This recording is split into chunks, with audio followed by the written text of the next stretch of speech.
देवसुतं देवं कंसचाणूरमर्दनं देवकी परमानंदम कृष्णं वंदे जगद्गुरुम। सभी को मेरा सादर प्रणाम।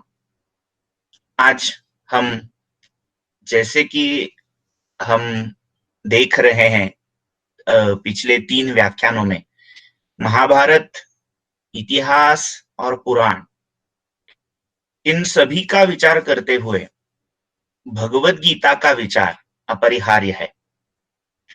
भगवत गीता वैसे तो महाभारत का ही एक भाग है।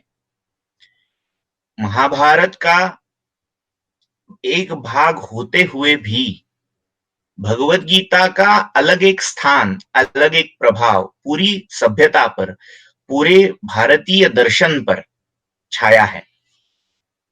महाभारत का जो कोई आख्यान पूरी कथा में, पूरे ग्रंथ में विस्तारित रूप से देखा जाता है, वो तो वैसे युद्ध का एक कथा भाग है। युद्ध कैसे हुआ, क्यों हुआ, कौन कौन थे, वगैरह वगैरह सब आ जाता है।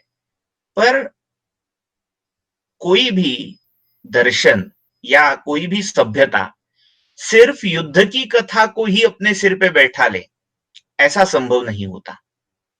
जैसे कि हम देख सकते हैं कि ग्रीक माइथोलॉजी में ट्रॉय जैसा एक ट्रोजन वॉर बहुत बड़ा था, उसकी भी कथा इलियड नाम के महाकाव्य में है। पर वो संस्कृति, वो सभ्यता, वो चिरंतन नहीं रह सकी, वो टूट गई, क्योंकि उसमें जो जीवन मूल्य थे, उनमें जो दार्शनिक विचार थे, उनकी ज्यादातर स्थापना नहीं की गई थी। सिर्फ ऐसा हुआ, या फिर ज्यादा से ज्यादा नीति शास्त्र के बारे में उसमें चर्चा मिल सकती है। पर नीति से आगे धर्म है और धर्म से आगे दर्शन है।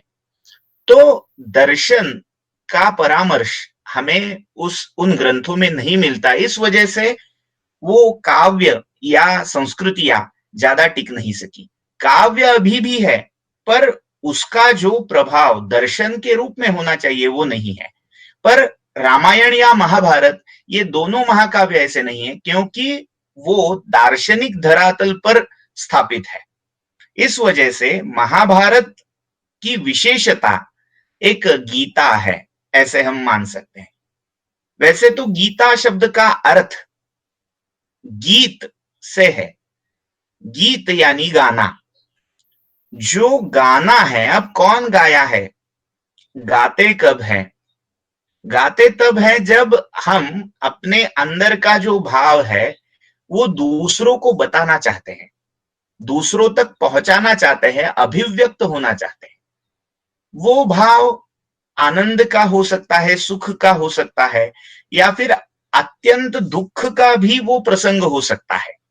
जैसे कोई बहुत ही सैड मूड में चला जाए तो भी गाने लगता है, सैड सॉन्ग, गुरुदत्त के सॉन्ग गाने लगता है। और बहुत अच्छा मूड हो जाए तो पार्टी सॉन्ग लगा के कोई पार्टी भी कर लेता है। तो ये जो गीत है वो अपने भावों का, अपने मन का अभिव्यंजक है, वो अभिव्यक्ति करता है। तो वैसे ही ये जो गीताएं हैं, जितनी भी गीता, अभी हमें सिर्फ भगवत गीता ही पता है। पिछले एक व्याख्यान में हमारे ही ग्रुप से किसी सज्जन ने पूछा था कि अनुगीता है। शायद किन्हीं लोगों को वो कल्पना होगी कि भगवत गीता से परे या भगवत गीता से व्यतिरिक्त भी और कुछ गीताएं हैं। महाभारत में कुल मिला के 30 से 35 गीताएं हैं। कोई अजगर गीता, कोई काम गीता, कोई वृत्र गीता, नारद गीता, इन नामों से षड्ज गीता है। बहुत सी गीताएं महाभारत में है। उनमें से सबसे महत्वपूर्ण जो मानी गई वो है भगवत गीता, क्योंकि बाकी सब लोग, कोई योगी था, कोई ऋषि था, कोई मुनि था, कोई दृष्टा था, कोई पिंगला जैसी वेश्या भी थी, उसका जो जीवन का अनुभव था वो उस गीता में प्रकट हो गया था। पर इस गीता, भगवत गीता का वक्ता दूसरा तीसरा कोई नहीं, साक्षात परमात्मा है, साक्षात भगवान है। इस वजह से इस गीता की मूल्यवत्ता बढ़ गई, सबसे ऊपर, सबसे ज्यादा, सबसे श्रेष्ठतम गीता भगवत गीता हो गई। शायद ये कहना भी गलत नहीं होगा कि भगवत गीता का प्रारूप सामने रखकर, वो फॉर्मेट फॉलो करके बहुत सी अन्य गीताओं की रचना की गई।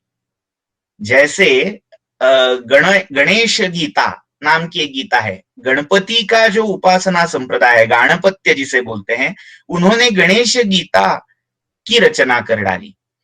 शैव संप्रदायों के जो लोग हैं उन्होंने शिव गीता या ईश्वर गीता, शाक्त संप्रदाय के लोगों ने देवी या शक्ति गीता, वैसे ही सौर संप्रदाय के लोगों ने सूर्य गीता। ऐसी बहुत सी गीताएं हर एक उपासना संप्रदाय में तैयार होती चली गई। हालांकि ऐसा नहीं है कि वो सिर्फ कॉपी पेस्ट किए गए हैं, उनमें भी उन संप्रदायों के कुछ विशेष तत्व निहित होते हैं, दिखते हैं, पर उनका जो फॉर्मेट है, उनकी जो रचना,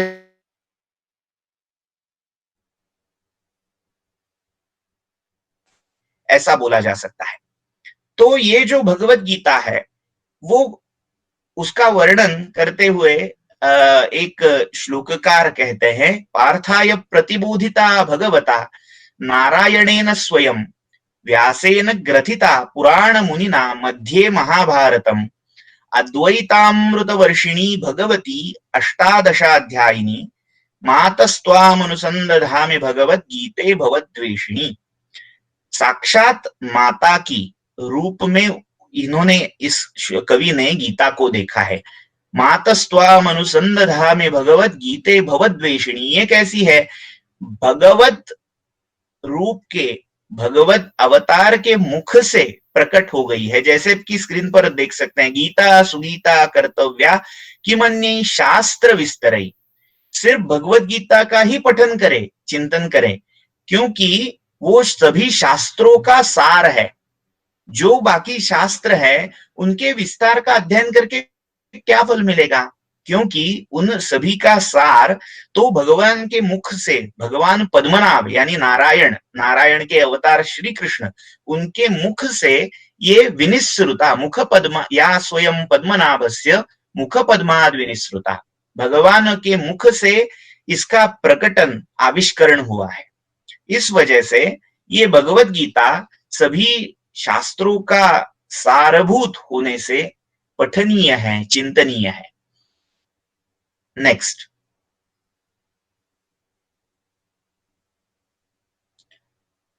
अब एक विशेषता इस गीता की ऐसी भी कही जा सकती है कि हम जो महापुरुष है, जैसे कोई अवतार है, भगवान श्री कृष्ण हो या भगवान श्री राम हो, या फिर दत्तात्रेय हो या गणपति जी हो, ऐसे सभी देवताओं की जयंतियां या संत महंत होते हैं, उनकी पुण्यतिथियां, स्मृति दिन हम सेलिब्रेट करते हैं, उस पर्व पर उनका स्मरण किया करते हैं। वैसे किसी ग्रंथ का स्मरण नहीं किया जाता।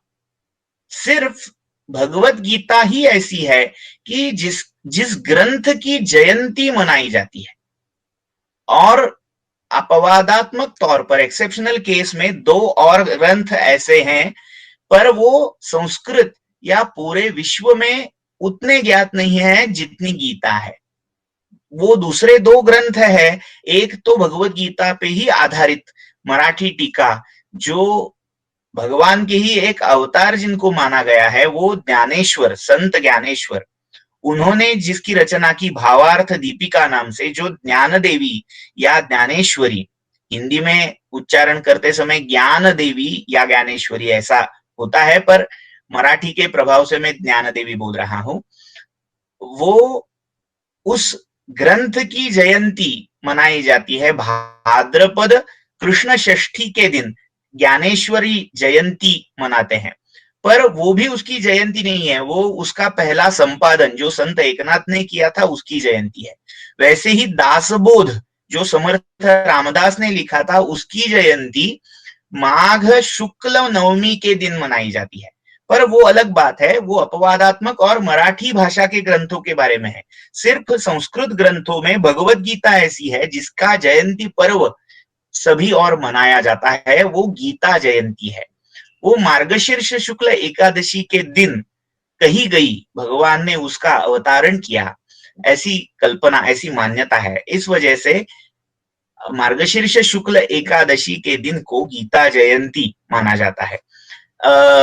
ये इस दिन गीता का पूरा पाठ भी किया जाता है। अब इस गीता के अवतार के समय ही महाभारत के युद्ध का भी प्रारंभ हो चुका है। जैसा कि हमने देखा था कि धृतराष्ट्र और अर्जुन, इन दोनों का जो भाव विश्व है, उन दोनों का जो डायलेमा है, एक के डायलेमा से महाभारत का जन्म हुआ है। धृतराष्ट्र को जो मन में द्वंद्व है, आप अपना और पराया, ये भाव है, पंडुपुत्रों के प्रति उसका उतना सौहार्द या प्रेम नहीं है जितना उसको अपने पुत्रों के बारे में है। वो पंडुपुत्रों को पराया मानता है। तो इस भाव से, इस असूया से, द्वेष से महाभारत का युद्ध करना पड़ा, लड़ना पड़ा। और अर्जुन का जो भाव है, ये सभी मेरे हैं, ये मेरे ही भाई है, मेरे परिजन है। इस भाव के कारण वो जब युद्ध नहीं करना चाहता था, संन्यास लेना चाहता था, तो भगवान को भगवत गीता कहनी पड़ी। तो भगवत गीता का मूल कारण अर्जुन का द्वंद्व है, अर्जुन का व्यामोह है। तो इस तरह से इस भगवत गीता की रचना की गई। तो उसका स्ट्रक्चर क्या है?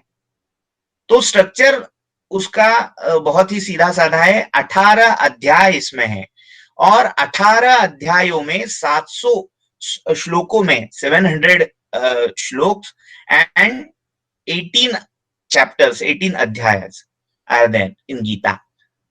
तो उनमें इसकी पूरी रचना की गई है। अब ऐसा प्रश्न आता है कि इतना बड़ा गीता का व्याख्यान उस रणभूमि पर किया गया, सच में किया गया या काल्पनिक कथा है, बाद में व्यास ने या अन्य किसी वक्ता ने, कवि ने उसमें गढ़ दी है, इंटरपोलेटेड है? ऐसे मानने की कोई आवश्यकता नहीं। वैसे तो इसके 3 प्रकार से उत्तर दिए जाते हैं। सबसे पहला उत्तर, वक्ता श्री कृष्ण है और श्रोता अर्जुन है। तो वक्ता साक्षात नारायण भगवान है और श्रोता नरोत्तम अर्जुन है। तो सामान्य वक्ताओं को जैसे बोलने में समय लगता है, वैसे तो यह नहीं हो सकता। वक्ता भी उतनी ताकत का है और श्रोता भी उतनी ताकतवान है। तो गीता का ये जो संवाद है, वो कितने वेग से आगे बढ़ता हुआ चला गया होगा, वो हम कल्पना कर सकते हैं। दूसरा इसका उत्तर है कि ये जो पूरे 700 श्लोक है, वो 700 श्लोक हम आज श्लोक के रूप में पढ़ते हैं। जैसे हम कोई पोथी या ग्रंथ पढ़ने बैठते हैं, तो पढ़ते समय हमें पता नहीं है कि आगे क्या होने वाला है, पर वो उनका संवाद है। संवाद करते समय उनको पता है क्या बोल रहे हैं। तो उन्होंने याद कर कर इस ग्रंथ में ऐसे लिखा है, उस शास्त्र में ऐसे लिखा है, ऐसे सोच सोच कर याद करके नहीं बताई है। उन्होंने अपने अंतर में, भगवान के अंतरंग में जो भाव था, ज्ञान था, उसका प्रकटन किया है। अपने अंदर के भाव कितनी सीधी तरह से, कितने जल्द हम पहुंचा सकते हैं, वो हम भी कह सकते हैं। एक चीज हम सिखाकर अगर पढ़ाते हैं, तो उसमें जो टाइम लगता है, उसमें जो समय जाता है, वो, और जो हमें आत्मसात है, जो हमें पहले से अच्छे से पता है, हमारा जो अनुभव है, वो हम जब पहुंचा सकते हैं, कन्वे कर सकते हैं सामने के श्रोता पर, उसका समय वो कम रहता है। वैसे ही ये है। और ये जो 700 श्लोक है, उनमें 50 श्लोक अर्जुन के हैं, प्रश्न है। कुछ श्लोक संजय के हैं, एक श्लोक धृतराष्ट्र का है और बाकी सब कृष्ण के हैं। जब ये संवाद चल रहा है, एक श्लोक यानी कि एक वाक्य हम 15 या 20 मिनट तक बोलते रहे तो 15-20 मिनट में हम कितने वाक्य बोल सकते हैं? तो सीधी सीधी तरह वो वाक्य 500 से भी ज्यादा चले जाते हैं। तो ऐसा ही सिर्फ आधे 1 घंटे में ये पूरा संवाद हो सकता है।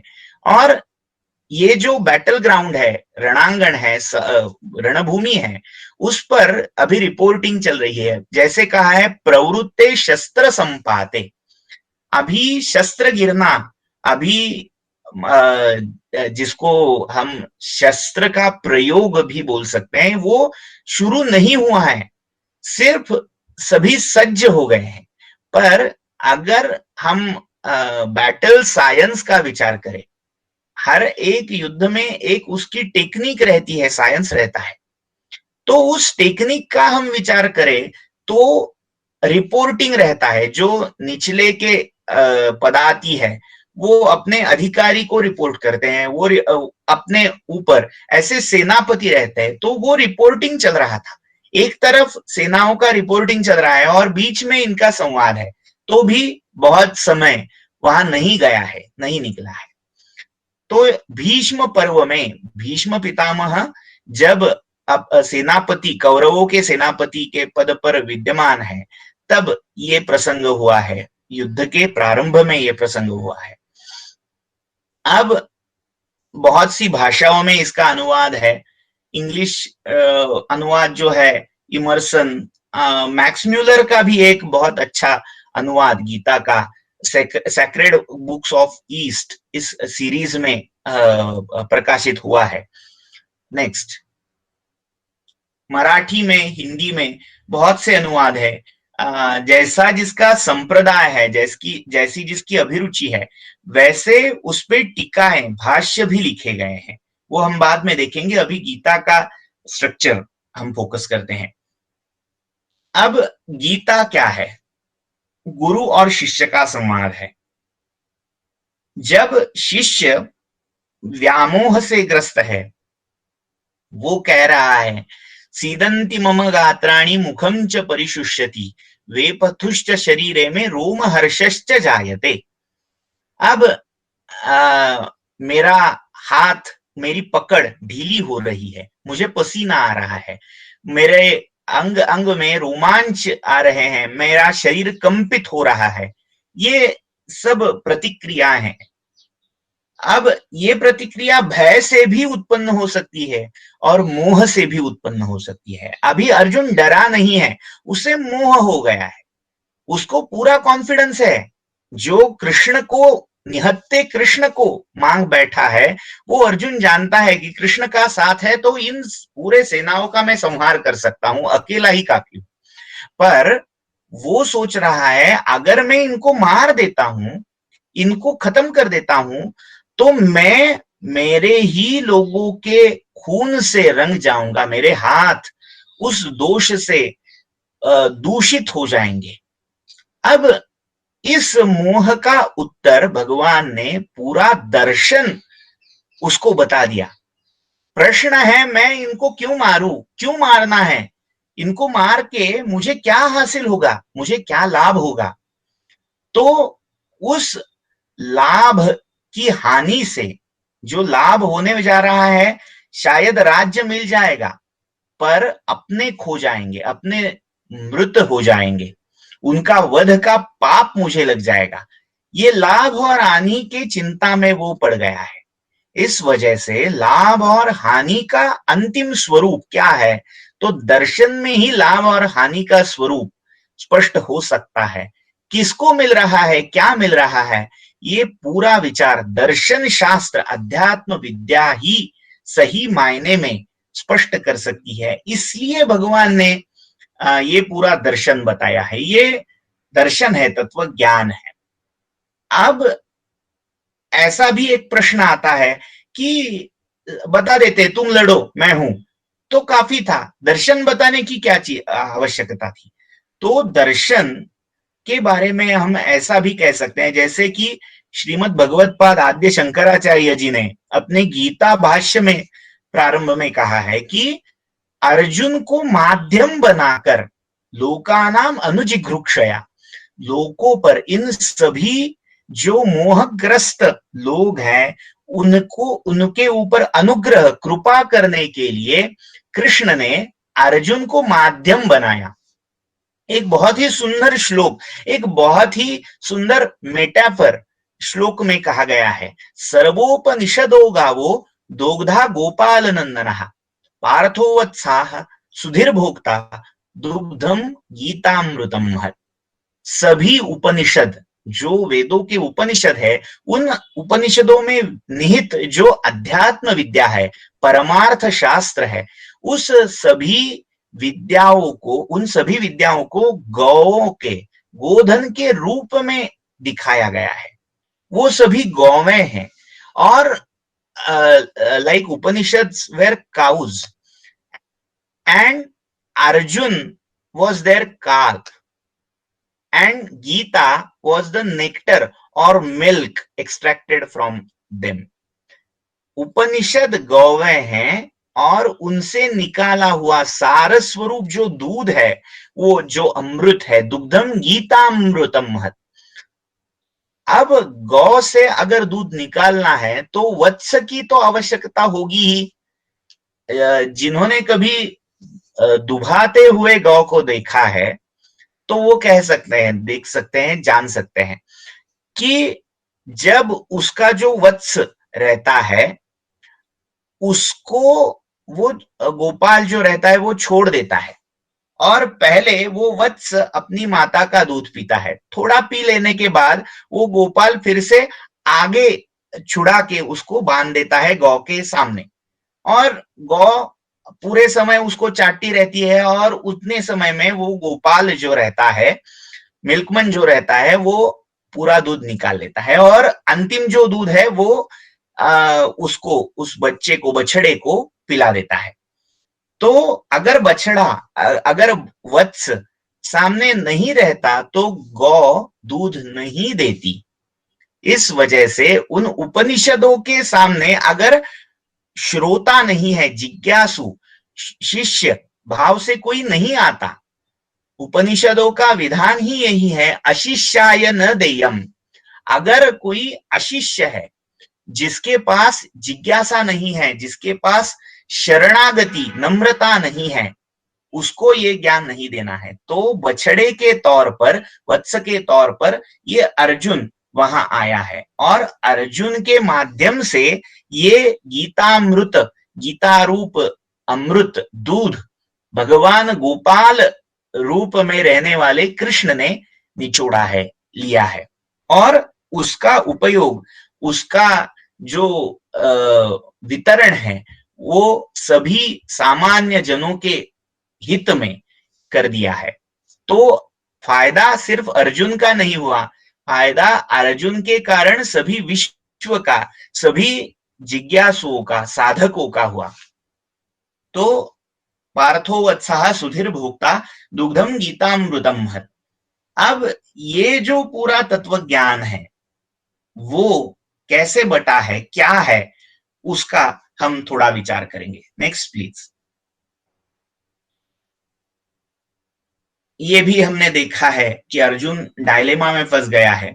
अब पहला जो पूरा अध्याय है वो क्या है, अर्जुन विषाद योग, इस नाम से वो प्रसिद्ध है। अब सभी अध्यायों के नाम योग इस शब्द से जुड़े हैं, हर एक नाम में योग जुड़ा है। योग यानी जुड़ना, योग शब्द का ही अर्थ जुड़ना है।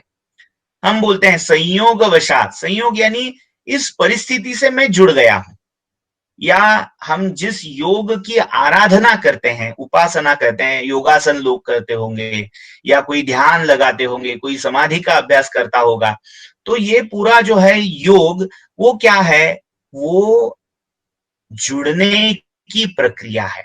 किससे जुड़ना है, तो कोई अपने विचारों से जुड़ना चाहता है, कोई अपने अंतःकरण से जुड़ना चाहता है, कोई भगवान से जुड़ना चाहता है, कोई जो विश्व भगवान में नहीं विश्वास रखता हो तो विश्व से, विश्व आत्मा से, उस सत्ता से जुड़ना चाहता है, तो उस जुड़ने की प्रक्रिया को योग बोलते हैं। तो इस गीता में दो लोगों का योग है, गुरु शिष्य का, कृष्ण और अर्जुन का, भक्त और भगवान का ये योग है। इस कारण गीता के 18 अध्याय योग इस उपाधि से कहे गए हैं। योग ये उपाधि है। तो पहला जो है अर्जुन विषाद योग, अर्जुन विषाद से ग्रस्त हो गया। विषाद यानी डायलेमा, क्या करना है क्या नहीं करना है। अभी ये करता हूं तो ये हो गया, वो करता हूं तो वो हो गया, ऐसा जो पूरा व्यामोह है, मोह है, वो विषाद है। विषाद का एक अर्थ दुख भी है, शोक भी है। अर्जुन के मन में मैं इस पाप को कैसे प्रवृत्त हो गया, इस कारण शोक आ गया है, दुख हो गया है, वो आत्मग्लानि से भर गया है। ये मैं क्यों कर रहा हूं, क्या कर रहा हूं। इस आत्मग्लानि से भरने के कारण वो युद्ध से परांगमुख हो रहा है, परावृत्त हो रहा है। वो कहता है कि मैं भिक्षा मांगकर अपनी जीविका चलाऊंगा, पर ये युद्ध नहीं करूंगा, क्योंकि अगर मैं युद्ध करता हूं तो 3 दोष मुझे लग जाएंगे। एक तो मैं इन सभी का हत्यारा कहलाऊंगा। दूसरा दोष है, अगर इन सभी की हत्या हो जाती है तो इस सभी लोगों में वर्ण संकर हो जाएगा। अब वर्ण संकर यानी क्या, जो वर्ण की कल्पना है, चातुर्वर्ण्यम मया सृष्टम गुणकर्म विभागशः, 4 वर्ण है और हर एक वर्ण का एक कर्तव्य है, एक ड्यूटी है, एक समाज में रोल है। अगर उन रोल्स में इंटरचेंज हो जाए, अगर कोई अपना रोल, अपनी भूमिका ना बजाते हुए दूसरे की भूमिका करना चाहे, दूसरे की भूमिका में घुस जाए, दूसरे के अधिकारों का अतिक्रमण कर जाए, तो क्या होगा।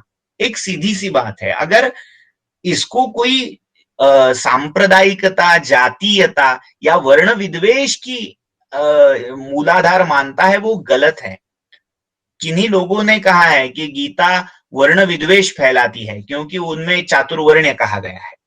ये व्यवस्था सच में क्या है, ये विचारणीय चीज है, वो हमारा अभी का विषय नहीं है, पर सिर्फ उसका मूल क्या है ये हम देखेंगे। अब ये जो चातुर्वर्ण्य धर्म है, वो चातुर्वर्ण्य धर्म हर एक के कर्तव्य से जुड़ा है। ब्राह्मण, क्षत्रिय, वैश्य और शूद्र, हर एक का रोल है। एक बुद्धिजीवी है, एक शस्त्र या शक्ति जीवी है, एक व्यापार या वित्त जीवी है, और चौथा सेवा, जिसे परिचर्या भी बोलते हैं, उस पर अपनी जीविका, सेवा जीवी है। वैसे तो जो वर्ण है वही आज के समय में जो कोई भी जिसको कॉरपोरेट फील्ड कह सकते हैं, उसमें भी हमें दिखाई देता है। अगर कोई भी ऑफिस हम ले ले तो ऑफिस में भी ऐसा रहता है। क्लास 1 जो ऑफिसर रहते हैं वो बुद्धिजीवी रहते हैं, वो पूरी पॉलिसी, वो पूरी प्रक्रिया निर्धारित करते हैं। दूसरे जो जिसको ट्रबल शूटर्स कहते हैं, वो ट्रबल शूटिंग की दूसरी व्यवस्था है, वो क्षत्रिय है एक तरह से, जो भी आपत्ति आती है उससे वो छुड़ाते हैं।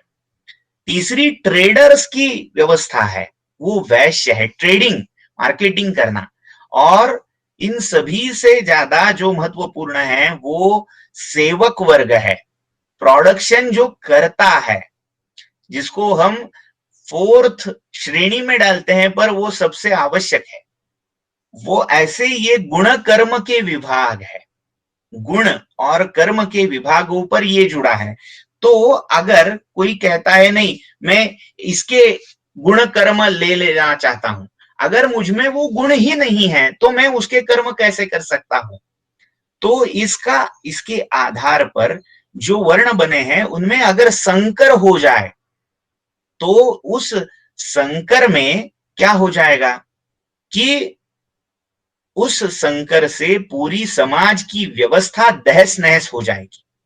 और इस सभी का कारण मैंने जो ये संहार मैं करने जा रहा हूं इस युद्ध में, उससे ये वर्ण संकर हो जाएगा, क्योंकि क्षत्रिय समाज जो कि संरक्षक है इस पूरे समाज व्यवस्था का, वो इसमें विनाश पा जाएगा।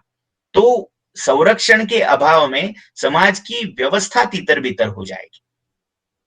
इस कारण संकर ये दूसरा दोष मुझे दिखाई दे रहा है। और तीसरा दोष ऐसा है, एक तो पाप लग गया पहला, मुझे इन सभी के वध के कारण मैं हत्यारा कहलाऊंगा।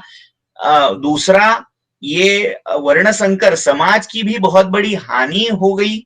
और तीसरा, लौकिक दृष्टि से मैं अगर इन सभी को मार भी देता हूं, तो जिनके साथ मुझे सुख भोगना है वो कहाँ रहेंगे? ये जिनके साथ सुख भोगना चाहिए, कोई भी सुख अकेले में नहीं भोगा जाता। हर सुख में अगर अपनों का साथ हो तो ही सही मायने में सुख सुख होता है। अगर राज भी मिल जाए पर आपको देखने के लिए, आपके साथ वो राज सुख भोगने के लिए अगर कोई भी अपना नहीं है, तो वो सुख सुख नहीं कहलाता। तो इस युद्ध से जो सुख मिलेंगे शायद, तो वो भोगने के लिए मेरे परिजन ही नहीं रहेंगे, क्योंकि ये धृतराष्ट्र के पुत्र है, फिर भी मेरे ही परिजन है। ये मेरे गुरु द्रोणाचार्य है, कृपाचार्य है, मेरे पितामह भीष्म है। ये सभी आप्त स्वजन ही मरने जा रहे हैं इस युद्ध में। तो इन तीन कारणों के कारण, इन तीन दोषों के कारण मैं युद्ध नहीं करना चाहता। ऐसा कह के वो अपना धनुष्य, गांडीव धनुष्य डाल देता है और शोक कर कर रथोपस्थ उपाविशत, रथ के पिछले भाग में आसन पर बैठ जाता है। 46 श्लोकों में ये पूरा अध्याय इस अर्जुन की दशा का वर्णन करता है। इस वजह से ये अर्जुन विषाद योग है। इसमें अर्जुन की धारणा, अर्जुन की विचार प्रक्रिया कही गई है। इसमें कोई भी पूरा आगे का दर्शन नहीं आ रहा, पर दर्शन का अवतार जिस प्रश्नों के कारण, जिस शोक के कारण हुआ है, उसका वर्णन इस अध्याय में है। इस वजह से ये अर्जुन विषाद का योग कहलाया गया है। Next please. ऐसे 18 अध्याय है। पहला अध्याय अर्जुन विषाद योग और 11वां अध्याय जो विश्वरूप दर्शन योग से जाना जाता है। इससे अन्य जो भी दूसरे से लेकर 18 तक अध्याय है, ये पूरे हर एक दर्शन की धराभूमि है, धरातल है। इसमें एक एक योग का वर्णन किया है। योग हम अब क्रिया योग को ही मानते हैं। क्रिया योग यानी आसन करना, ध्यान करना वगैरह जो है, पातंजलि योग ये भी जिसको कहा जाता है, इसके बारे में ही सिर्फ हम जानते हैं। पर योग जुड़ना है, इस वजह से जो भी भगवान से जुड़ने का साधन है, माध्यम है, भक्ति हो सकती है, ज्ञान हो सकता है, कर्म हो सकता है, योग अष्टांग योग भी हो सकता है, वो सभी योग कहलाते हैं। और जितने भी मार्ग है उन सभी का निर्देश भगवान कृष्ण ने इन अध्यायों में किया है। तो दूसरा हो गया सांख्य योग। सांख्य योग, संख्या, सांख्य षड दर्शनों में से भी एक है, जो भारतीय सभ्यता की दर्शन परंपरा है, तत्व ज्ञान या फिलॉसॉफी जिसको बोलते हैं, उसमें वेदांत दर्शन है, सांख्य दर्शन है, उनमें भी एक सांख्य आ जाता है। सांख्य का दर्शन शास्त्र में जो अर्थ है वो थोड़ा भिन्न है, थोड़ा अलग है, पर यहां सांख्य का अर्थ संख्या, निहित संख्या यानी नंबर, ऐसा भी बोला जाता है। पर संख्या का एटिमोलॉजिकल जो मीनिंग है, सम्यक ख्यानम, पूरी अच्छी तरह से ख्यान करना, ख्यापित करना, उसका विवरण, स्पष्टीकरण देना, ये संख्यान है। संख्यान यानी उस वस्तु के विषय में जो भी विचार है, उन सभी का ख्यापन, अच्छी तरह से ख्यापन करना, संख्यान, संख्यापन। इसी वजह से ज्ञान योग को ही सांख्य माना जाता है। तो पहला योग है ज्ञान योग। इस ज्ञान को ही यहाँ सांख्य बोला गया है। तो उस योग की शुरुआत अर्जुन के एक उक्ति से होती है, कार्पण्य दोषोपहत स्वभाव पृच्छामि त्वाम धर्म सम्मूढ़ चेता यच्छ्रेयस्यान् निश्चितं ब्रूहि तन्मे शिष्यस्तेहं शाधिमाम त्वाम प्रपन्नम। अब हे भगवन, मैं अपने मोह से, कार्पण्य से घिरा हूं, मुझे कुछ समझ में नहीं आ रहा, मैं तुम्हें शरण आ गया हूं। ज्ञान का अवतार कब हो सकता है? जब शिष्य पूरी तरह से सरेंडर हो चुका हो। मुझे समझ में आता है, तुम क्या मुझे सिखाओगे, तुम्हें क्या समझ में आता है, मुझे ही सारी अकल है, ऐसा अगर कोई मान बैठे तो उसके लिए ज्ञान का अवतार नहीं किया जा सकता। ज्ञान लव दुर्विदग्धम ब्रह्मापि नरम न रंजयति, ऐसी उक्ति हमने शायद देखी है पहले। जिसको ज्ञान का लव अंश मात्र है और जो खुद को उस अंश से ही पूरा ज्ञानी मान बैठा है, उसको ज्ञान का कोई पूरा उपदेश भी दे दे तो उसके लिए कोई उसकी उपयुक्तता नहीं रह जाएगी। तो अर्जुन ऐसा नहीं है, अर्जुन शरणागत हो गया है, पूरी तरह सरेंडर हो चुका है भगवान कृष्ण को। शाधिमाम त्वाम प्रपन्नम, प्रपन्न यानी शरणागत, मैं तुम्हें प्रपन्न हूं, शरणागत हूं, मुझे अब शास्त्र बताइए, क्या करना चाहिए वो बताइए। तो इस तरह से गीता की शुरुआत हो गई। तो क्या है इस आत्मा का स्वरूप? किसको तुम मारना चाहते हो? कौन मार रहा है? जिनको तुम मरा हुआ समझ रहे हो या फिर जो तुम्हारे हाथ से मरेंगे, मरने जा रहे हैं, ऐसा तुम सोच रहे हो, वो कौन है? आत्मा ही एक है और सभी जीवों में एक ही आत्मा है। तो कौन किसको मारेगा, कौन किसकी हानि करेगा, कौन किसका लाभ करेगा? ये सभी एक ही आत्मा के भिन्न भिन्न रूप है। तो सच मायने में कोई भी किसी को मार नहीं सकता, क्योंकि आत्मा वैसे तो अमर है, अजर है। नैनम छिन्नन्ति शस्त्राणि नैनम दहति पावकः न चैनम क्लेदयन्त्यापो न शोषयति मारुतः।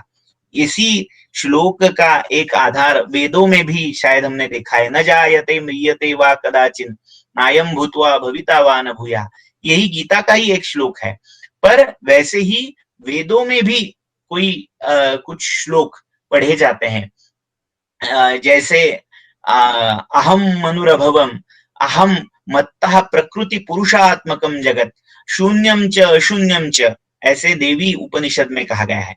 ऐसे ही बहुत से आत्म संबंधी विचार जो उपनिषदों में आत्मा की अमरता से संबंधित कहे गए हैं, उनका ही अवतार, अवतरण या निर्देश इस सांख्य योग में हुआ है, या फिर आगे की योगों में भी प्रसंगवशात हुआ है। 72 श्लोक इस अध्याय में है।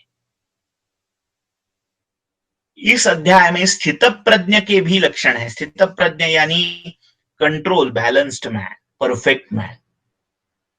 सांख्य ज्ञान योग का स्थित प्रज्ञ, भक्त, योगी, कर्म योगी, इस तरह से जो भी आइडियल पर्सन की कल्पना या एक कैरेक्टरिस्टिक भगवान ने कही है, वो सभी मायने में एक ही है, एक योगी का ही वर्णन है।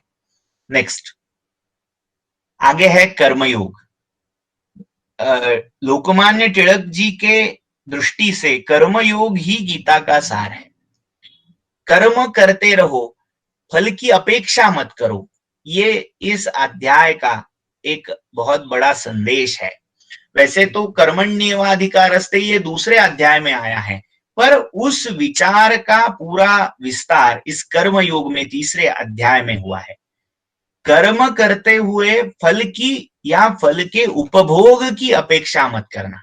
अगर ऐसा है, फल की अपेक्षा नहीं करनी है तो क्या करें? अगर किसी विद्यार्थी को, छात्र को हम कहते हैं फल की अपेक्षा मत करो, कर्म करो, तो वो कहेगा यानी कि रिजल्ट की, अच्छे रिजल्ट की अपेक्षा आप मत रखिए, मैं जैसे चाहूंगा वैसे पढ़ूंगा, अभ्यास करूंगा। ऐसा है क्या? कर्मयोग का स्वरूप ऐसा है? ये प्रश्न आ जाता है।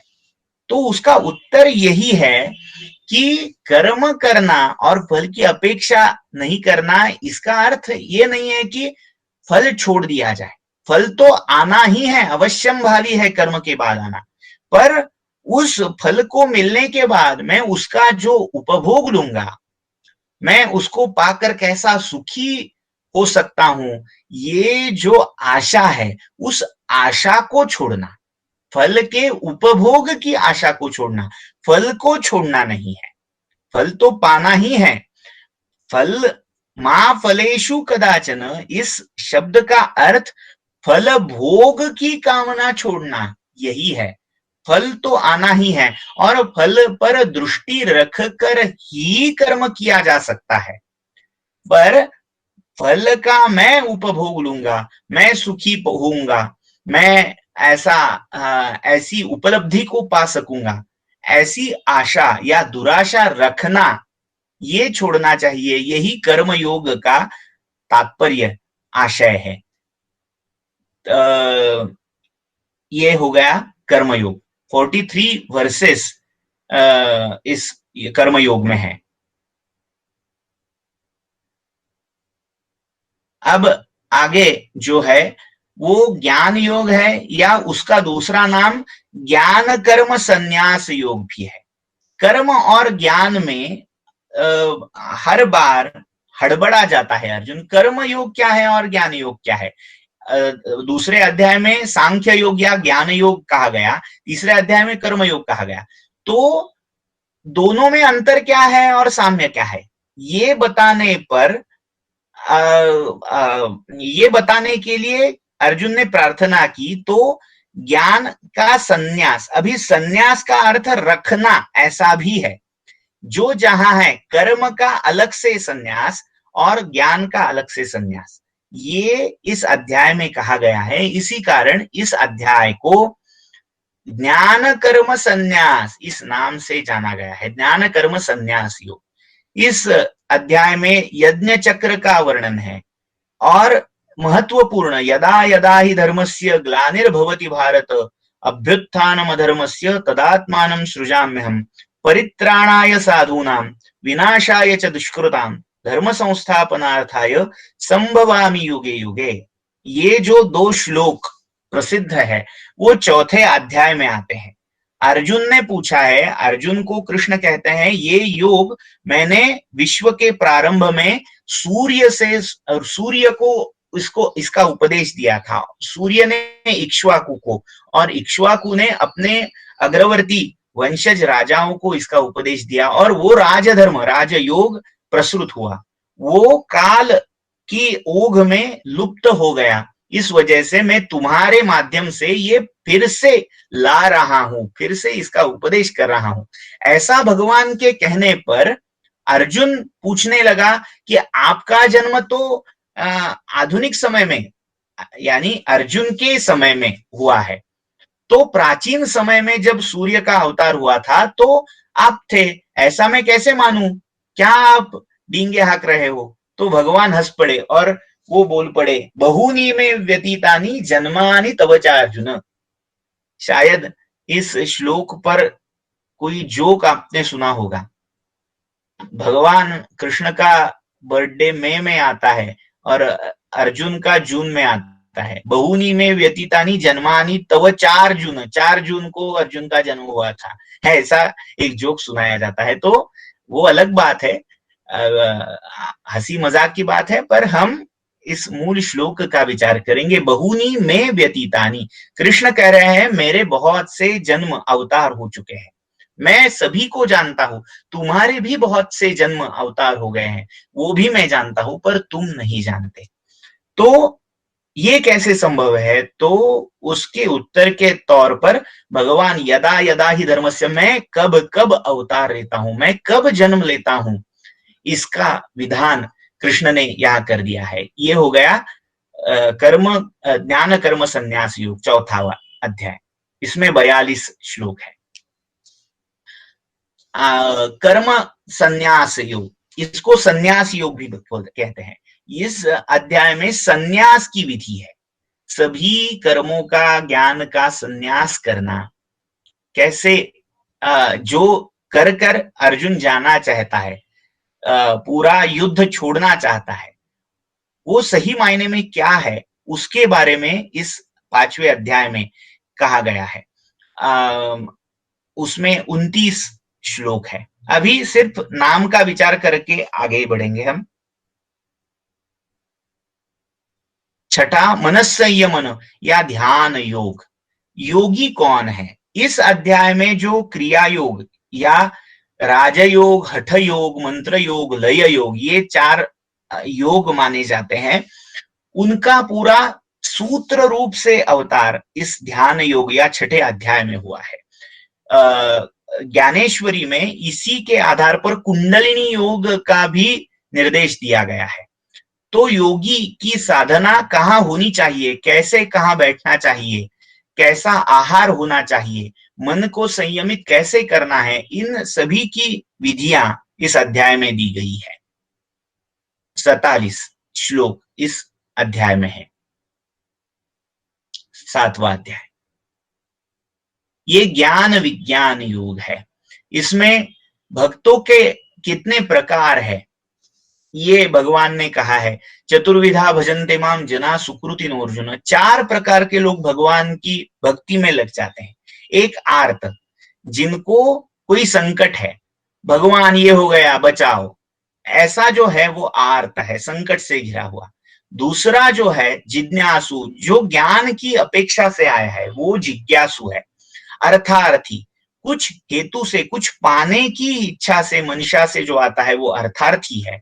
चौथा है ज्ञानी, जो सभी जानता है, जिसको पूरी तरह से भगवान और अपने में अंतर नहीं है, एक रूप ही है, ये जो जानता है वो ज्ञानी है। जिसको कुछ पाने की अपेक्षा नहीं है, जिसको कुछ गेनिंग के लिए भगवान को नहीं पाना देखना है, वो ज्ञानी है। उसको कोई अपेक्षा ना रहते हुए भी वो प्रेम से भगवान से जुड़ा रहता है, वो ज्ञानी भक्त है। ऐसे 4 प्रकार के भक्त इस योग में कहे गए हैं। नेक्स्ट, 8वां अक्षर ब्रह्म योग है। इसमें योगी जब अपना देह छोड़ देता है तो देह छोड़ते समय जो समय रहता है, उत्तरायण में चला गया, दक्षिणायन में चला गया, तो क्या हो जाता है, इसका पूरा प्रावधान, उनकी गतियां, इनका वर्णन यहां किया गया है। और देह छोड़ते हुए कौन सी साधना, किसका उच्चार, किस योग से देह का त्याग करे योगी। सामान्य लोगों को तो ये संभव नहीं है। जो पहले के अध्यायों में कहे गए मार्ग है उनका आचरण कर कर अगर कोई योग की उपलब्धि कर लेता है तो उसका मरण इसके हाथ में आ जाता है और अपनी इच्छा से वो देह छोड़ सकता है। तो वो कैसे छोड़ना है उसकी विधि इस अक्षर ब्रह्म योग में कही गई है। इसमें ओम का व्याख्यान भी किया गया है, अध्यात्म क्या है इसका भी वर्णन, व्याख्यान इसमें है। नेक्स्ट, राजविद्या राजगुह्य योग। ये भी बहुत सुंदर अध्याय है। ज्ञानेश्वर जी ने इसको पूरे गीता का सार माना है। तो 9वें अध्याय में एक बहुत बड़ी चीज भगवान ने बताई है। अनन्याश्चिन्तयन्तो माम जना ये जना पर्युपासते तेषाम नित्याभियुक्तानाम योगक्षेमं वहाम्यहम्। भक्ति का एक बहुत बड़ा संदेश, जो पूरी तरह से मुझे शरण आ जाता है, मेरा चिंतन करता है, उसका पूरा योगक्षेम मैं संभालता हूं, उसकी पूरी रक्षा का दायित्व मुझ पे होता है। ये एक बहुत बड़ा अभिवचन भगवान ने यहां दे दिया है। 10वां अध्याय, नेक्स्ट, ये विभूति योग है। इस विश्व में जो भी कुछ यद्यद विभूति मत सत्वम श्रीमदुर्जितमेव वा, जो भी कुछ है वो तो भगवान का ही रूप है, पर उनमें से कुछ ऐसी विभूतियां हैं जहां भगवान का साक्षात्कार बहुत अच्छी तरह से, स्पष्टता से हो जाता है। जैसे वायु तो सभी और रहती है, पर जब हम फैन या एसी चला देते हैं तो उस यंत्र से, उस हवा का, उस वायु का अनुभव अच्छी तरह से, ज्यादा स्पष्टता से किया जा सकता है। वैसे जिस व्यक्ति के माध्यम से भगवान का अधिक स्पष्टता से साक्षात्कार हो सकता है, उसे विभूति कहा गया है। और ये सभी विभूति, अब पांडवों में धनंजय, यादवों में कृष्ण, देवों में इंद्र, धर्म पालनों करने वालों में यम, संहार करने वालों में काल, आयुधों में वज्र, गौओं में कामधेनु, हाथियों में ऐरावत, अश्वों में उच्चैश्रवा, ऐसे बहुत सी विभूतियां इस अध्याय में कही है। अब नेक्स्ट अध्याय विश्वरूप दर्शन योग है। इसमें भगवान ने अपना विराट रूप अर्जुन को दिखाया है। अर्जुन पूछता है कि ठीक है, आपने ये पूरा सुनाया, पर मुझे इसका साक्षात्कार पाना है, आप कैसे हो असल में, ये मुझे देखना है। तो उस अर्जुन के प्रश्न पर भगवान ने अपना विश्वरूप दिखाया। पहले तो अर्जुन उससे देख नहीं सका, तो भगवान ने उसे अपनी दिव्य दृष्टि दे दी। दिव्य दृष्टि से संपन्न होने के बाद अर्जुन भगवान को उस विराट रूप में देख सका। पर दिव्य दृष्टि पाने पर भी अर्जुन उस विश्वरूप के तेज से झलस उठा और उसने अंत में आपका ये रूप उपसंहृत कर दीजिए, छिपा लीजिए, अपनी दिव्य दृष्टि वापस ले लीजिए, ऐसी प्रार्थना की। क्योंकि बहुत ही उग्र वो स्वरूप था, सभी विश्व को अपने झांसे में ले सके, अपने मुख के अंदर समा ले सके, उतनी उसकी व्याप्ति थी। ऐसे विश्वरूप का वर्णन 11वें अध्याय में आता है। 12वां अध्याय नेक्स्ट, वो सगुण भक्ति योग है। इसमें सगुण रूप के भक्ति का पूरा विवरण 12वें अध्याय में है। Hello, is it audible? There is a comment. Yes, audible. Okay okay. अभी 12वें अध्याय में हम बात कर रहे हैं भक्ति या सगुण भक्ति योग। निर्गुण की उपासना और सगुण की भक्ति, इसमें क्या सुलभ है? तो भगवान ने निर्णय किया है, जो सगुण में रहते हैं, यानी मानव सगुण है, गुण से रहित नहीं हो सकता, तो सगुण मानव के लिए सगुण भक्ति ही सुलभ मार्ग है, ये भक्ति योग में कहा गया है। 13वां क्षेत्र क्षेत्रज्ञ विभाग योग। इसमें क्षेत्र यानी प्रकृति और क्षेत्रज्ञ यानी आत्मा, इन दोनों का विवेक विश्लेषण। क्षेत्र यानी प्रकृति है, वो आत्मा से अलग है, देह और आत्मा में भेद है, कैसे भेद है, इसका पूरा विवरण 13वें अध्याय में आता है। क्षेत्र यानी प्रकृति या देह और क्षेत्रज्ञ माने आत्मा, इनका विभाग यानी विभक्तिकरण, अलग अलग डिफरेंशिएशन कैसे करना है, इसकी पूरी विधि इस अध्याय में है। नेक्स्ट, गुणत्रय विभाग योग।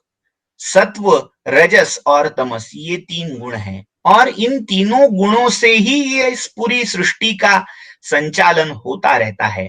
पूरी सृष्टि इन 3 गुणों पर टिकी है। तो ये 3 गुण कैसे हैं, हर एक गुण का रूप प्रारूप कैसा है, ये गुणत्रय विभाग योग में, गुणत्रय यानी 3 गुण, उनके विभाग का योग ये 14वां है। नेक्स्ट, पुरुषोत्तम योग। अब इस गुणत्रयों से परे जो पुरुषोत्तम यानी परमात्मा है, वो कैसे है, परमात्मा के स्वरूप का वर्णन इस पुरुषोत्तम योग में 15वें अध्याय में है। 12वां और 15वां सबसे छोटे अध्याय है, सिर्फ 20 ही श्लोक, 20 वर्सेस आर देयर इन अध्यायों में है। इस कारण बहुत जगह ये कंठस्थ भी किए जाते हैं। तो 15वां अध्याय पुरुषोत्तम परमात्मा के बारे में कह रहा है। सूर्य, चंद्र, अग्नि, ये सभी मेरे ही तेज से प्रकाशित होते रहते हैं। ममैवांशो जीवलोके जीवभूतः सनातनः, ये जीवलोक में रहने वाले सभी जीव मेरे ही अंश है, और सभी इनके जो इंद्रियां हैं, मन है, ये सभी मेरे प्रकृति के जने हैं, प्रकृति के अंश हैं। ऐसा पूरा विस्तार इस अध्याय में पाया जाता है। नेक्स्ट, दैवासुर संपद विभाग योग। दैवी यानी देवों से संबंधित संबंधित देव कौन है और असुर कौन है। पूरी सृष्टि इन दोनों विभागों में बटी है, कोई देव है कोई असुर है। हर एक में संपत्ति रहती है, संपत्ति यानी वेल्थ नहीं, संपत्ति यानी पोजेशन। जो जो हम पोजेस्ड हमसे है, हम पोजेस करते हैं, हमारे पास जो भी गुण है, जो भी वृत्ति स्वभाव प्रकृति है, वो आइदर दैवी प्रकृति है या आसुरी प्रकृति है। तो उन दोनों का विभाग, उन दोनों के गुण के भेद इस दैवासुर संपद विभाग योग में 16वें अध्याय में कहे गए हैं। नेक्स्ट 17वां, श्रद्धात्रय। हर आदमी की श्रद्धा उसके प्रकृति के या गुण के तौर पर ही निर्धारित की जाती है। जैसा जो है, सात्विक जो है उसकी श्रद्धा सात्विक होती है, राजस जो है उसकी राजसी श्रद्धा या प्रकृति राजसी होती है, और तामस जो है उसकी प्रकृति तामसी, श्रद्धा भी तामसी और उसके कर्म भी तामसी होते हैं। तो गुण के आधार पर श्रद्धा, कर्म, ज्ञान, बुद्धि, इन सभी का जो भेद होता है, विभाग होता है, डिफरेंशिएशन, विभाग यानी डिफरेंशिएशन होता है, उसका पूरा विवरण 17वें अध्याय में है। तो गुणत्रय जो 14वें अध्याय में कहे गए हैं, उनका ही एक तरह से एक एप्लीकेबल जो एप्लीकेबल श्रद्धा के विषय में, श्रद्धा के प्रांत में है, उस हिसाब से ये अध्याय कहा गया है। गुणों का एप्लीकेशन, मुझे अभी वो एप्लीकेशन से भी अच्छा एक शब्द है, वो मुझे अभी याद नहीं आ रहा, ठीक है, देखेंगे बाद में। नेक्स्ट,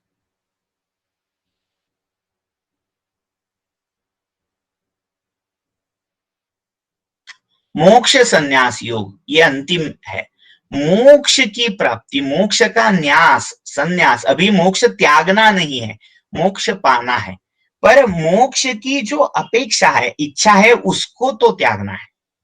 मोक्ष पाने के लिए मोक्ष की इच्छा भी अंतिमतः छोड़नी पड़ती है। ये मोक्ष संन्यास योग का तात्पर्य है। मोक्ष की पूरी विधि मोक्ष प्राप्ति की इस अध्याय में है। ये कलशाध्याय बोला जाता है, अंतिम अध्याय है। इस वजह से पूरे गीता का वैसे तो भावार्थ इस अध्याय में आ गया है। सर्वधर्मान परित्यज्य, ये सभी जो मार्ग कहे गए हैं उन सभी का समुच्चय, समन्वय इस अध्याय में है। हर एक मार्ग से, कोई भी मार्ग लो, जैसे शिव महिम्न नाम के स्तोत्र में पढ़ा गया है, विवेकानंद जी ने जिसका उद्धरण 11 सितंबर के भाषण में अपने शिकागो के किया था, रुचि नाम वैचित्र्याद रुजु कुटिल नाना पथजुषाम। अपनी अपनी प्रकृति, अपनी अपनी प्रवृत्ति, अभिरुचि के आधार पर जो जो मार्ग हम लेते हैं, वो सभी मार्ग भगवान की तरफ ही जाने वाले होते हैं।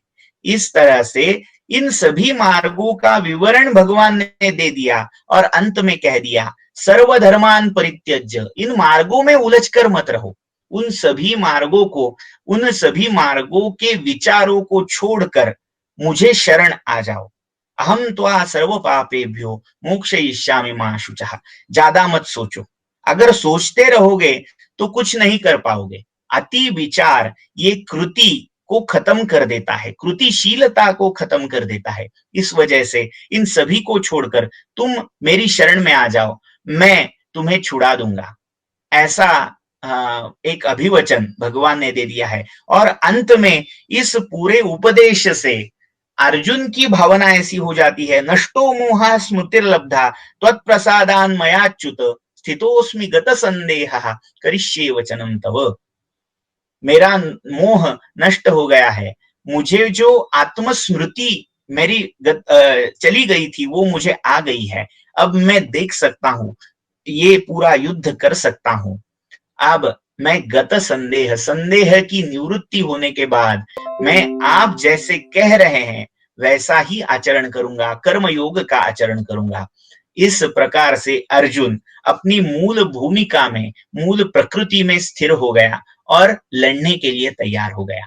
ये पूरी गीता का सार हमने देखा। अंत में जो हम महाभारत के समय भी हमने जिस श्लोक का अर्थ देखा था, यत्र योगेश्वर कृष्णो, धृतराष्ट्र कहता है ये सब क्यों बता रहे हो, मैंने तो पूछा था युद्ध में क्या हुआ, तो ये तत्व ज्ञान दर्शन सुनाने की क्या आवश्यकता है। तो संजय हंस पड़ता है और अपना निश्चय कह देता है, यत्र योगेश्वर कृष्णो, जहां योगेश्वर कृष्ण है और कर्म करने वाला, कर्म प्रवण, कर्मठ अर्जुन है, वहां विजय, श्री, नीति, सभी विभूतियों का, ऐश्वर्य का वास है, ऐसा मेरा निश्चय है।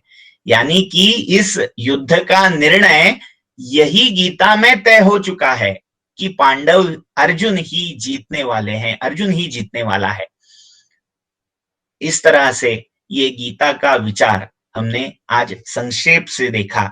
इस गीता पर भारत के हर एक प्रदेश प्रांत में गीता के बहुत से वर्जन्स, गीता के अनुवाद, गीता पर टीकाएं लिखी गई है, भाष्य लिखे गए हैं।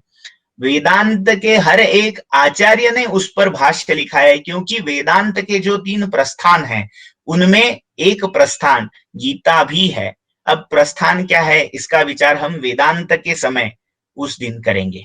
अभी के लिए इतना काफी है। अगर कोई शंका है तो आप प्रश्न पूछ सकते हैं, या कोई सूचना है, सजेशन है तो भी दे सकते हैं। Thank you. सर एक प्रश्न है, हाँ, कर्मण्येवाधिकारस्ते आपने जो बोला वो कर्मयोग में नहीं है, तो कौन से अध्याय में है, वहां उसका संदर्भ क्या है?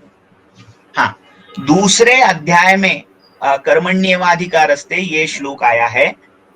कर्मयोग तीसरा अध्याय है, पर उस कर्मयोग का सूत्र ज्ञान योग में ही भगवान ने दे दिया है। उसका संदर्भ ये है कि भगवान इस पूरी ज्ञान योग को समझाते हुए कह रहे हैं कि ज्ञान ये मन की या बुद्धि की भावना है, तो ज्ञान के ज्ञान का अर्जन करते हुए कर्म छोड़ के नहीं चलेगा। कर्म तो आवश्यकता है, और अगर तुम जीवित हो तो कर्म में ही तुम्हारा अधिकार है। कर्म छोड़कर कोई भी जी नहीं सकता, जीना ही कर्म है। अगर कोई कहता है मैं कुछ भी नहीं करूंगा, मैं सिर्फ बैठा रहूंगा, तो सिर्फ बैठे रहना ये भी एक तरह से कर्म ही होता है। इस वजह से ये जो कर्म मार्ग है वो बहुत ही आवश्यक है जीव के लिए। तो फिर इस कर्म के बंध से कैसे छूटा जाए? तो कर्म के बंध से छूटने के लिए कर्म फल भोग की अपेक्षा छोड़ना यही आवश्यक है। यही इस श्लोक में कहा गया है। मेरे ख्याल से ये 47वां श्लोक है। आप दूसरा अध्याय 47वां श्लोक निकाल कर देख सकते हैं। पण सर असं का म्हणलं जातं की भावनेपेक्षा कर्तव्य श्रेष्ठ आहे, म्हणजे त्या श्लोकाचा पुढचा जो श्लोक आहे नमे कर्मफली आहे, तर त्याच्यावर काही भाष्य करू शकाल? नमे कर्मफले स्पृहा, यानी मेरी इच्छा कर्म फल में नहीं है। भावना, भाव से कर्म अच्छा है या प्रभावी है, ये कर्म योग का विधान है। जैसे कोई अगर छात्र सोच रहा है अभी परीक्षा नहीं देनी है, मेरी जो तैयारी है, अभ्यास नहीं है, पूरा नहीं हुआ है, तो उस समय उसके सपोर्ट के लिए हमें क्या कहना चाहिए कि ठीक है, जितना हुआ है उतने पर लिखो, अभी अभ्यास छोड़ दो। अगर परीक्षा के समय कोई कहना चाहता है नहीं मैं अभ्यास ही करूंगा, मैं परीक्षा नहीं दूंगा, तो वो सही चीज नहीं है। इसी कारण युद्ध के समय जब ज्ञान से ज्यादा, भावना से ज्यादा कर्म की आवश्यकता है, तो वहां भावनाओं में ज्ञान के मार्ग में उलझ के पड़ना ये गलत है। इसका मतलब ये नहीं है अल्टीमेटली वो गलत नहीं है। भगवान कर्मयोग का महत्व कह रहे हैं उस समय के हिसाब से, सापेक्षता से, तो वो सापेक्ष है। धन्यवाद सर. आणि सर. आणखीन एक प्रश्न होता, एक भक्ती योगामध्ये तुम्ही सांगितलं की सगुण आणि निर्गुण, तर सगुणाचीच माणसांनी म्हणजे भक्ती केली पाहिजे, आणि मग मोक्ष संन्यास घेताना तुम्ही असं म्हणता की मोक्ष की प्राप्ती, पण सगुण भक्ती केल्यानंतर मोक्ष प्राप्ती कधीच होत नाही असं ज्ञानेश्वर पण म्हणतात, तर मग हे नेमकं स्टेटमेंट काय? आपका जो प्रश्न है वो सही मायने में उतना करेक्ट नहीं है, ऐसी मेरी मान्यता है। ज्ञानेश्वर जी का आपने उदाहरण यहाँ दिया, ज्ञानेश्वर जी ने ही एक जगह कहा है सगुण निर्गुण दोन्ही विलक्षण ब्रह्म सनातन विठ्ठल। सगुण ये ही निर्गुण का आधार है, सगुणाची शेज निर्गुणाची बाज त्यावरी विराजे कृष्णमूर्ती। बहुत से ऐसे उदाहरण दिए जा सकते हैं, सगुण को छोड़कर निर्गुण की उपासना नहीं की जा सकती। सगुण ही निर्गुण का आधार है, क्योंकि हम सब सगुण हैं, और सगुण में और निर्गुण में अगर उलझ जाओगे तो भी मोक्ष नहीं मिल सकता, और सगुण में उलझ जाओगे तो भी मोक्ष मिल नहीं सकता, क्योंकि ब्रह्म सगुण भी है और निर्गुण भी है। इस वजह से केवल निर्गुण और केवल सगुण, इनका जो अतिरेक है, इनका जो अभिनिवेश है, उनको छोड़ने के लिए भगवान ने भी कहा है और ज्ञानेश्वर ने भी कहा है। किसी एक मार्ग का अभिनिवेश नहीं रहना चाहिए, दोनों का समन्वय होना चाहिए, यही उनका संदेश है। कृष्ण जो कह रहे हैं, एक चैप्टर में एक मार्ग बताते हुए दूसरा मार्ग कहना, यानी उसको डाइवर्ट करना होगा। अर्जुन को अगर सगुण योग बता रहे हैं तो निर्गुण के बारे में अगर वहां बता देंगे तो वो कहेगा पहले ही डायलेमा है, और क्यों बढ़ा रहे हो। सर एक क्वेश्चन है। हाँ सर और एक क्वेश्चन है। हाँ बोलिए बोलिए। सर कृष्ण का जो रूप है, हाँ, वो सिर्फ अर्जुन को ही दिखाया कि और भी कोई ऐसा पात्र है या कैरेक्टर है जिनको ये बड़ा विशाल रूप दिखाया है?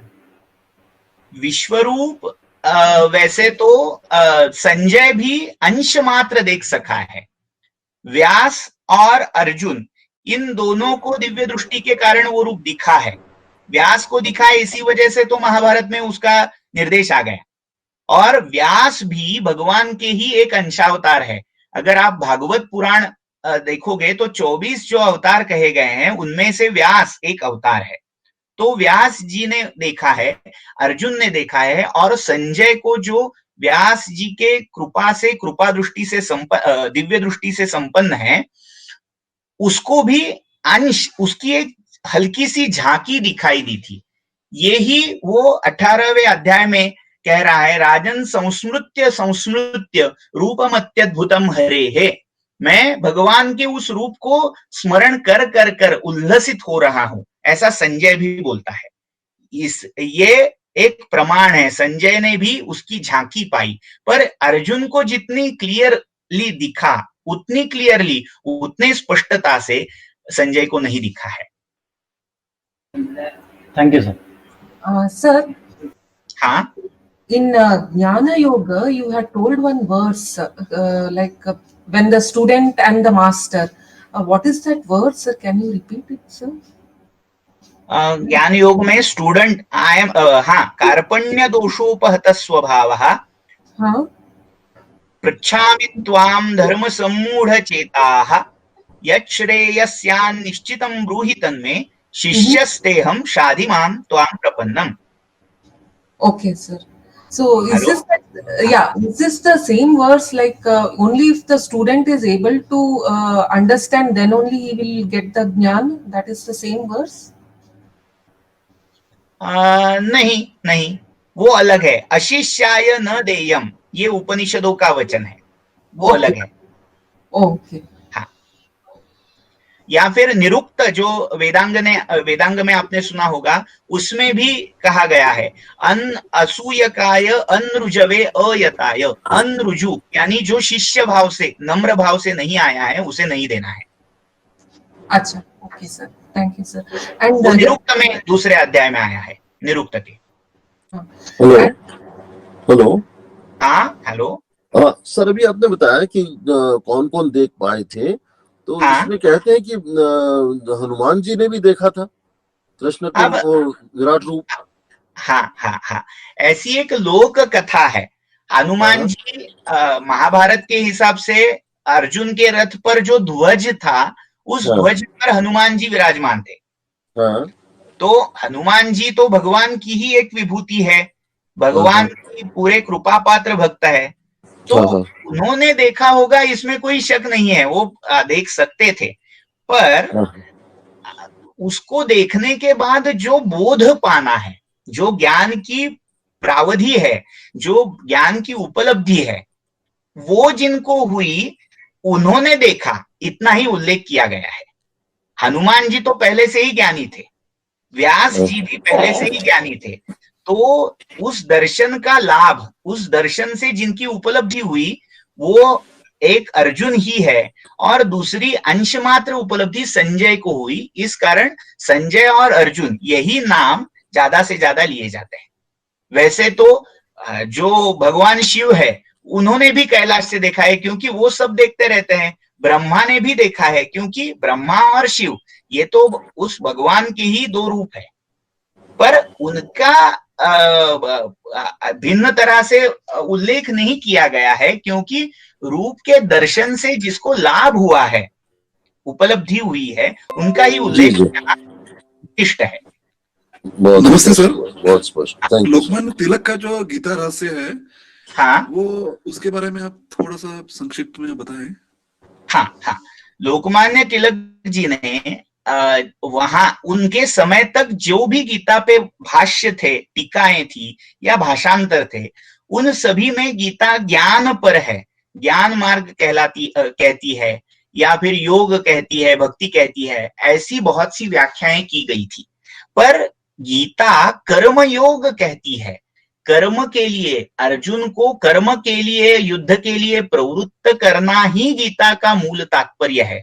इस हिसाब से इस विचार को उतनी स्पष्टता से किसी भी टीका में नहीं दिया गया था। इस धारणा से, इस भावना से या हाइपोथेसिस पे लोकमान्य तिलक ने गीता रहस्य नाम के ग्रंथ की रचना की, और उसी का दूसरा नाम कर्म योग शास्त्र, गीता रहस्य अर्थात कर्म योग शास्त्र, यानी गीता कर्म योग मात्र है, ऐसी तिलक की धारणा थी। और उस पूरे ग्रंथ में ज्ञान, भक्ति या अन्य भी मार्ग कर्म मार्ग के ही कैसे पोषक या पूरक है, ऐसा पूरा विवरण तिलक जी ने किया है।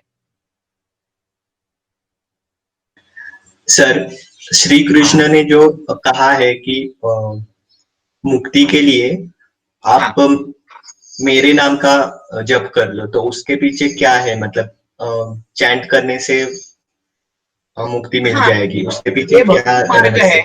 ये भक्ति मार्ग है।